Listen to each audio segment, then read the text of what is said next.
Ya, masih bersama kami pemirsa Muhammad Taufik Zulkifli, anggota DPRD DKI fraksi PKS, dan Dwi Rio Sambura, anggota DPRD DKI fraksi PDIP. Kita membahas mengenai dokumen Formula E sudah diterima oleh KPK dan saat ini sedang dalam proses pemeriksaan dan juga penelaahan. Saya kembali ke Pak Taufik. Pak Taufik, kalau tadi kita sudah membicarakan dari Pak Rio bagaimana planning yang diselenggarakan oleh persiapan Formula E ini tidak sesuai perjalanannya. Sebenarnya seperti apa sih Pak sifat dari planning ini? Apakah bisa fleksibel atau bagaimana Pak? Uh, jadi tidak sesuai itu persepsi dari Pak Rio ya, mohon maaf ya. Jadi sebenarnya kalau saya lihat bahwa perdebatan atau pertanyaan atau pengawasan atau kontrol terhadap sebuah program kegiatan di pembangunan di DKI Jakarta itu memang berlangsung di rapat-rapat kerja komisi-komisi atau kemudian nanti di Banggar, ya, Badan Anggaran, atau juga kalau mau dibikin pansusnya silahkan. Dan berjalan saya kira cukup baik ya, karena kebetulan saya Komisi B, artinya cukup interaktif, sehingga kita semua, misalnya tadi bahwa dari anggaran 5 tahun kemudian dinegosiasi. Negosiasi kenapa negosiasi? Karena kemudian ada COVID, ya, COVID yang melanda kita tahun 2020 awal, dan itu mempengaruhi juga bukan hanya kita, tapi juga Formula E-nya, organisasi Formula E-nya. Ya, jadi kemudian mengapa itu bisa dinegosiasi? Karena memang Formula E-nya pun butuh dananya gitu, ya, sehingga bisa ditawar istilahnya. Nah, bukan berubah-ubah setiap saat kemudian tidak bisa dikontrol, tapi kita di Komisi B dan juga kemudian mungkin juga dari komisi yang lain sebenarnya punya kesempatan untuk bertanya, dan Komisi B ini sudah bertanya, sudah mendalami, sudah melihat bahwa it's okay ya sejauh itu, sejauh ini oke, gitu ya. Dan kemudian sampai kemudian sekarang sudah jelas, misalnya tentang tadi tentang lokasi. Memang sebelumnya kan di Monas, kemudian di Monas itu ternyata tidak bisa karena dia cagar budaya dan seterusnya. Itu juga kemudian dicari lokasi yang lain, dan kita punya 5 lokasi. Itu juga sudah dibicarakan, sudah disampaikan kepada kita ya, di Komisi B, paling tidak. Jadi sudah disampaikan dan dilaporkan begitu ya Pak Taufik? Iya, atau mungkin Pak Aryo bisa bertanya pada anggota-anggota PDIP atau PSI yang ada di Komisi B dan seterusnya. Ya, walaupun Pak Gilbert suaranya agak berbeda. Baik, silakan Pak Rio, seperti apa tanggapan Anda? Ya, pertanyaannya mudah saja. Itu berubah karena ada negosiasi atau ada keputusan sepihak, dan kemudian bagaimana hubungannya dengan perencanaan penyelenggaraan Formula E. Itu pertama. Yang kedua, justru saya sangat-sangat mengikuti. Pertama juga tadi saya sampaikan bahwa saat awal perdebatan di Badan Anggaran tahun 2019 saya itu mengikuti, dan kebetulan saya dengan kawan-kawan fraksi PD Perjuangan di Badan Anggaran itu mengkritisi dan bahkan menolak gitu. Tapi kemudian kita patuhi keputusan karena ada mekanisme forum. Itu kedua. Ketiga, nah kita seringkali mendapatkan informasi dan laporan, kebetulan saya pimpinan fraksi Mbak, kayak gitu, saya dapat info dari kawan-kawan di Komisi B, fraksi saya ada 4 anggota, 1 pimpinan, di Komisi E juga demikian, ada 7 anggota, 1 pimpinan, bahwa penyelenggaraan Formula E dari awal sampai proses saat ini itu tidak mendapatkan apa yang tadi saya sampaikan di awal.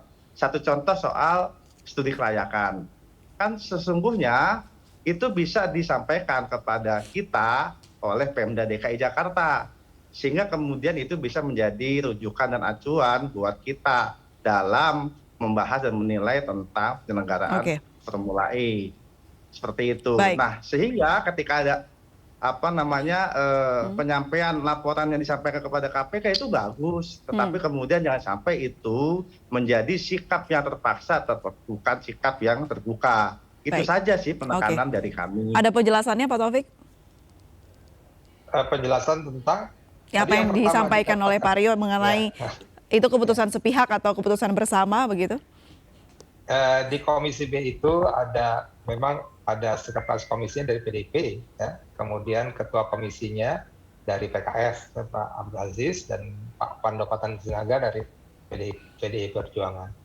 Nah, artinya bahwa kedua pimpinan komisi tersebut, ya, satu lagi tiga ya dengan wakil ketua dari Golkar, tentu saja harusnya sudah memahami apa yang terjadi, apa yang sudah disampaikan dalam rapat komisi tentang persiapan tentang proses dari Formula E.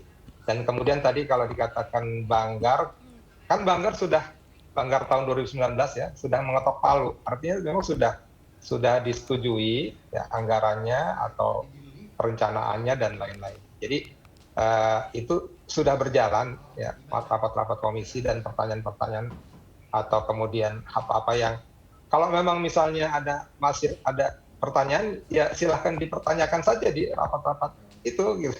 Jadi kita melihat bahwa Jadi sepihak atau tidak Pak sebenarnya Pak? Diputuskan tidak sepihak ya, diputuskan bersama. Senantiasa diceritakan atau dibicarakan di komisi oleh Jakpro dan Pemda. Untuk studi kelayakan seperti apa Pak Taufik? Studi kelayakan itu ketika kemudian ada rekomendasi dari BPK ya tentang bahwa ini kan COVID, kemudian ini bagaimana biayanya dan seterusnya.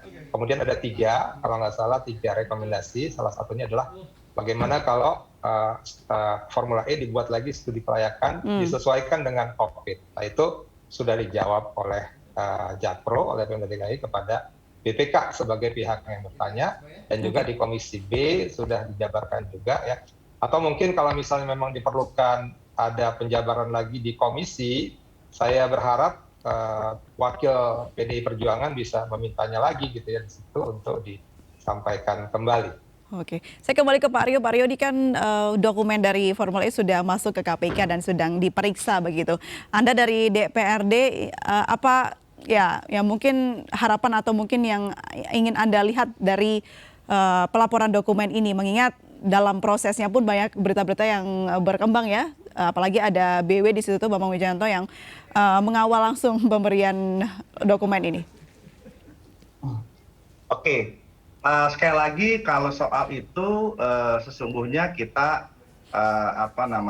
mengapresiasi, tetapi kan tadi di awal sudah saya sampaikan bahwa jangan sampai ini hanya menjadi sikap terpaksa, bukan sikap terbuka. Karena ada desakan dari warga yang mana ya tentu warga DKI Jakarta yang datang ke KPK kemudian minta ini diusut gitu, baru kemudian Pemda DKI ke KPK membawa mantan komisioner KPK Pak Wijayanto.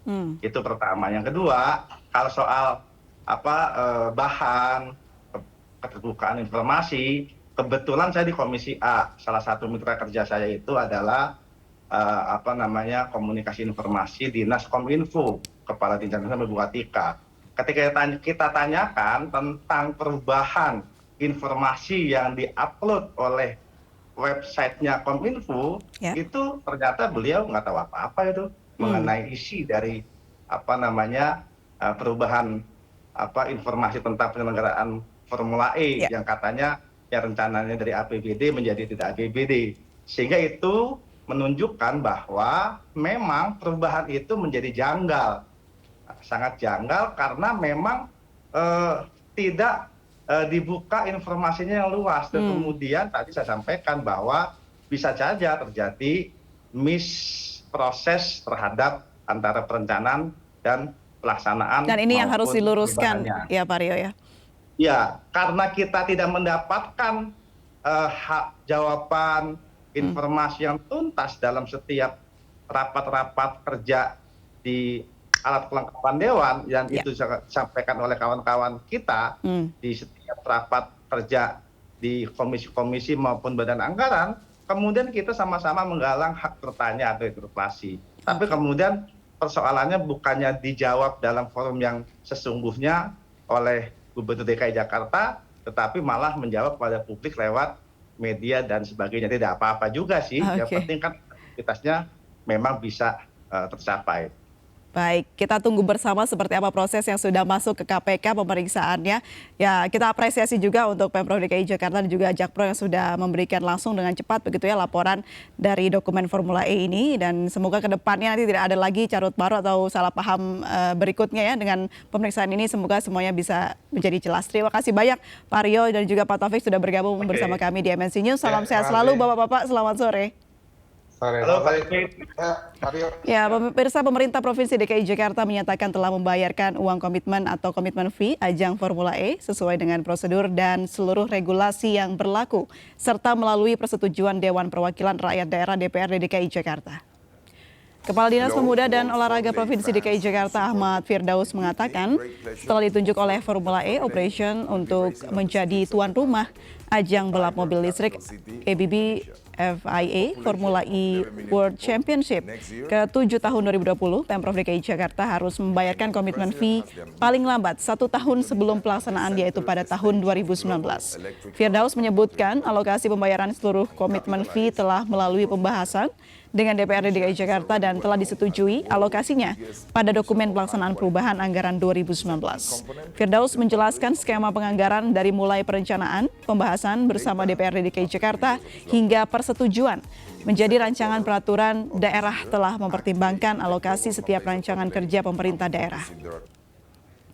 Pemprov DKI Jakarta telah mengalokasikan anggaran sesuai dengan kebutuhan seperti penanganan banjir, program kesehatan, sosial, infrastruktur, agama, hingga transportasi termasuk ajang Formula E.